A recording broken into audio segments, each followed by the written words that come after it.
오늘은 예레미야 16장에서 18장까지의 말씀입니다. 16장은 이 선지자 예레미야에게 주어진 세 가지 상징적인 이 금지 명령을 통해서 이제 앞으로 유다 백성이 겪게 될 비극적인 상황을 예고하고 있습니다. 동시에 이스라엘의 회복과 이제 구원에 대한 소망도 이제 함께 제시되고 있는 거죠. 2절에 보면 하나님은 예레미야에게 너는 이 땅에서 이제 아내를 맞이하지 말며 자녀를 두지 말라 그렇게 명령하십니다. 이유가 뭘까요? 3, 4절에 보면 예루살렘에서 낳은 자녀들이 독한 병에 걸려 죽을 것이기 때문이라는 겁니다.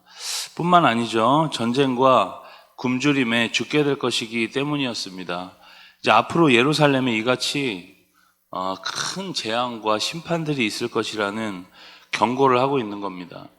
그리고 두 번째로 초상집에 들어가지 말라 그렇게 말씀합니다. 초상집에 들어가서 통곡하거나 조의를 표하지 말라는 겁니다. 이유가 뭘까요?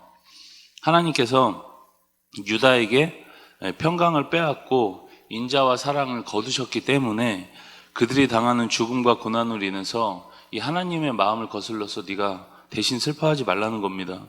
그들을 위해서 슬퍼해 줄 사람이 없고 남아있는 유가족들을 위로해 줄 사람도 없을 것이라고 그렇게 말씀합니다. 굉장히 무섭죠. 어떻게 보면. 마지막으로 이제 잔치집에 가지 말라 그렇게 말씀합니다.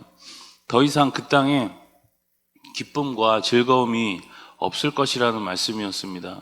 그들이 하나님을 버리고 우상을 섬겼고 또 불신앙으로 계속 일관했기 때문에 이러한 심판들이 지금 기다리고 있다라는 겁니다.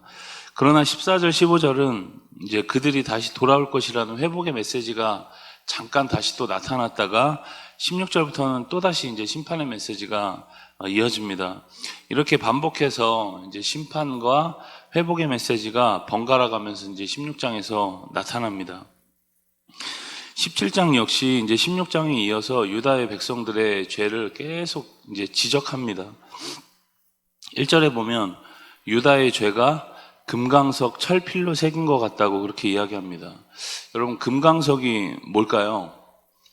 네, 금강석 우리가 잘 아는 다이아몬드입니다. 이 다이아몬드는 이 모든 금속 중에서 이제 강도가 가장 강하죠.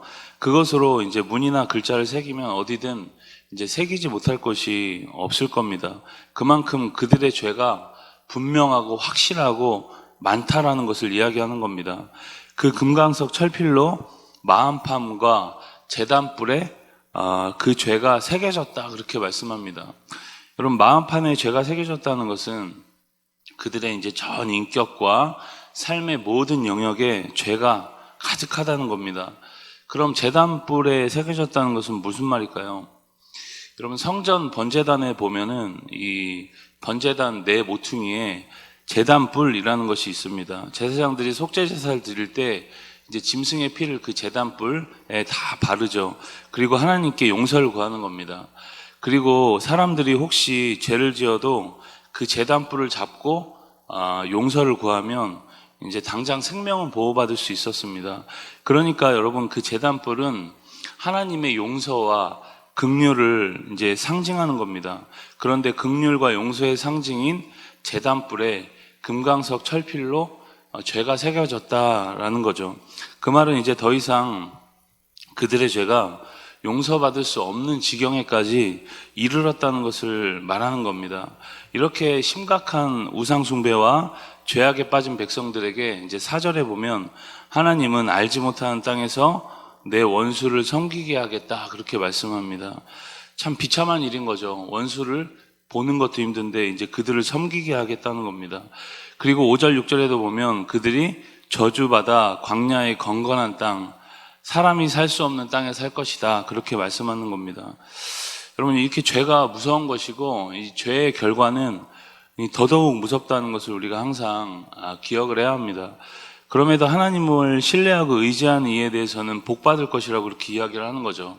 이렇게 예레미야가 하나님을 향해 드리는 강구의 내용이 12에서 18절까지 이어지고 19절부터 27절까지는 이제 안식일을 거룩히 지키라는 그런 내용으로 17장이 마무리가 됩니다.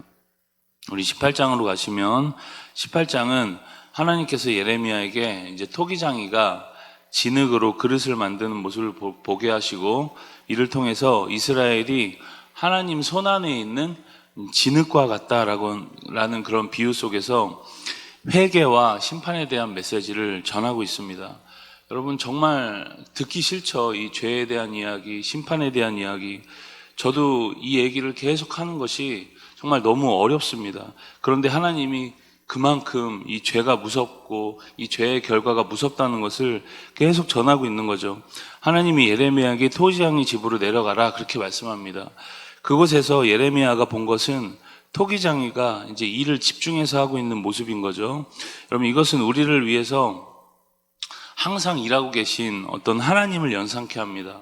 때로는 여러분 우리의 모습을 보면 참 소망 없어 보이기도 하고 이 죄악 때문에 참 많은 어려움을 겪습니다. 그러나 이런 순간에도 하나님은 우리를 위해서 지금 빚어가고 계시고 일하고 계신다는 거죠. 마치 토기장이가 진흙으로 이 토기를 빚어내듯이 때로는 하나님이 원하는 대로 우리가 되어지지 않고 4절 말씀에 보면 토기장이 손에서 터지기도 하지만 결국 다시 반죽하여서 새롭게 하신다는 겁니다. 어쨌든 하나님이 이 소망 없는 인생들을 더 아름답고 온전케 이제 빚어가고 계신다는 사실을 우리가 기억을 해야 합니다. 이렇게 토기장이에 대해서 비유하면서 11에서 15절까지는 유다 백성들의 회개를 촉구하고 있는 거고 18절부터는 유다를 향해서 간절하게 부르짖었던 이 예레미야를 거짓 선지자로 치부하고 그를 죽이기 위해서 구덩이를 파기도 하는 유다 백성들의 죄악이 기록되어 있습니다. 예레미야는 자신의 고통을 호소하면서 이 백성들의 죄악에 대한 심판을 이제 강구하고 있는 거죠. 여러분 우리가 여전히도 이 육체를 입고 사는 인생이기 때문에 아무리 천사같이 생긴 사람일지라도 그 사람 안에 여전히 이 죄성이 남아있다는 것을 우리가 기억을 해야 하고 우리가 또 많이 보게 되죠. 그래서 그런지 우리가 이 예수님을 믿어도 가끔 부족함에 허우적대기도 하고 때로는 많은 시간을 이 죄악 가운데 소망 없이 살아가기도 합니다. 그래서 우리 안에 여러분 하나님의 이 빚어가시는 솜씨가 필요한 거고 계속되는 회개가 우리 안에 필요하다는 것을 기억해야 합니다. 우리가 지금 이 회개가 사라진 시대에 살고 있죠. 회개는 여러분 굉장히 우리 신앙생활에 있어서 중요합니다. 우리의 영혼을 소생시키는 가장 빠른 방법이 바로 회개라는 거죠. 회개하면 하나님은 우리를 다시 받아주시고 새롭게 하신다는 겁니다. 오늘 우리가 회개의 자리에서 하나님의 뜻을 다시 받들고 주의 긍휼을 맛보는 주의 날이 다 될 수 있길 주님의 이름으로 축복합니다. 우리 예레미야 16장에서 18장까지의 말씀을 경청합니다. 주의 말씀은 내 발의 등이요 내 길의 빛이니이다.